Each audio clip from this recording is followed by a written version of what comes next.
There is somewhere to go, and there's a judgment.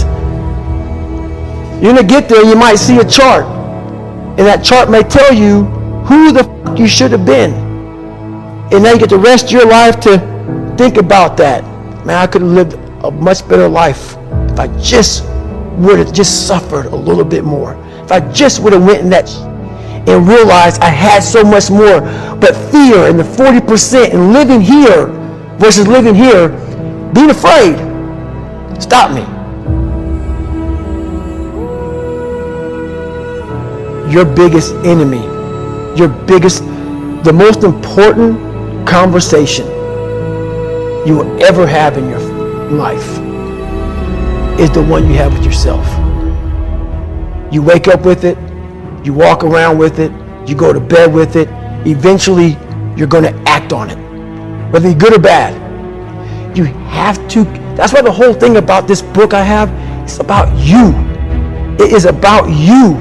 It's strictly about you finding who you are. So many people die, live 100 years, never fucking know who they are. Never know who they are.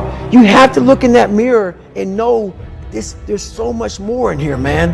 Because I can literally right now be a 300-pound guy spraying for cockroaches still to this day if I did not look in that mirror and say, there has to be more to this.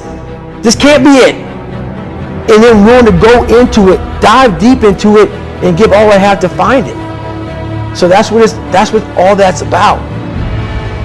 Let's say there's 10 people in this room, and we're all mediocre. But I'm the best of the mediocre people. I now think I'm great. I'm great. We surround ourselves around people that make us feel great. They tell us what we want to hear. The second we put ourselves amongst the uncommon people, we don't like that feeling. That challenging feeling of that person who's waking up at 3:30 in the morning and say, hey, push your on, we're going for a run. We don't like that challenge. We like that person who says, hey, you know, man, I don't feel good today, man. And they say, oh, it's okay, brother. We'll take a day off. Maybe we'll get a pizza and watch the game. We like that. We love that feeling. Why? Because you understand, man, we're good, bro. We don't want that motherfuckers like this. Hey, man, no, bro. Get your fucking shit on, man. Stop being a punk. We don't want that in our lives. We don't want that person who's constantly challenging our weaknesses. We want that person who's constantly, making us feel nice and good and secure in us. That's the mediocrity of life. We want to be the best amongst the average people. People wonder, how do you stay hungry all the time? Because after I accomplish something, I don't sit back like a lot of guys who graduate buds, graduate this, graduate that. They get comfortable. They wonder why I'm getting weak, man. I don't know, I lost my edge. What's going on? Because once you hit the top of the fucking mountain, guess what happened? I'm good. I'm good, so you wonder why you're falling down now. Because once you reach the top of the mountain, you got to build another one. That's mediocrity. There's a lot of people in mediocrity who have a nice resume, but they're one-timers, man. They hit a one-time deal, they busted it open, got a lot of money, but they're good. You're mediocre now, man. What are you fucking doing today, tomorrow, the next fucking day? That's why I don't listen to theorists. I don't listen to all that bullshit. I listen to a motherfucker who's like this, man. What's wrong, man? I'm fucking tired, dude. Why are you tired? Because tomorrow, I gotta do the fucking shit again, man. Whatever it is that made me fucking nauseous and sick to my stomach, it made me hurt. There's no ending. And that's the person I listen to. That's the person who's gained knowledge. You gain knowledge through suffering. And on the other end of suffering is a world that very few have ever seen. It's a beautiful world because that's where you find yourself. You don't find yourself in over here. You find yourself on the other end. Like the 100-mile race I was on, I ran it for 24 hours.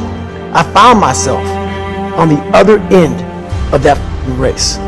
That 19 hours, I found, wow, there's a whole nother world out here that I've never even saw. But the world's in your mind. And that's what all that mediocrity is about. The mind has the tactical advantage over you at all times. At all times of your life, the mind has a tactical advantage over you. Why is that? It knows what you're afraid of. It knows your insecurities. It knows your deep, dark lies. And it starts to push you away from that. It pushes you in a direction that is comfortable. The mind controls everything. So what I realized was that when I was growing up and I was 300 pounds and I got all fat and I got all insecure, I realized that my mind kept taking me in this direction. When things got uncomfortable for me, when I was facing my insecurities, I was facing my fears, my mind said, oh no, we got the tactical advantage. We need to get you, separate you from this feeling. This feeling over here. Life's all about feelings. We want the happy feeling. We don't want that feeling of this sucks. If in that moment you can answer those up questions and you are now in charge of your brain versus your brain ruling you, that's where all that stuff comes from. So the 40% rule is all of that. You get to 40%, your brain says, we're done. Let's roll, man. This is starting to get painful. This is uncomfortable. So you sit down.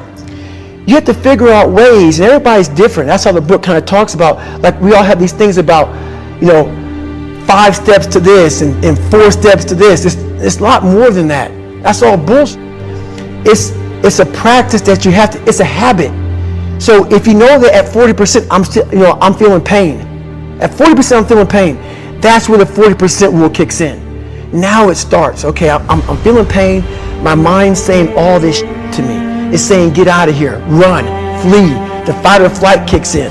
Okay, we're done. We're not good enough. It starts telling you all these things. You start to believe it because the mind controls all. This is the time where you have to gain control back of your mind. It's okay. Let me see if I can go 45%.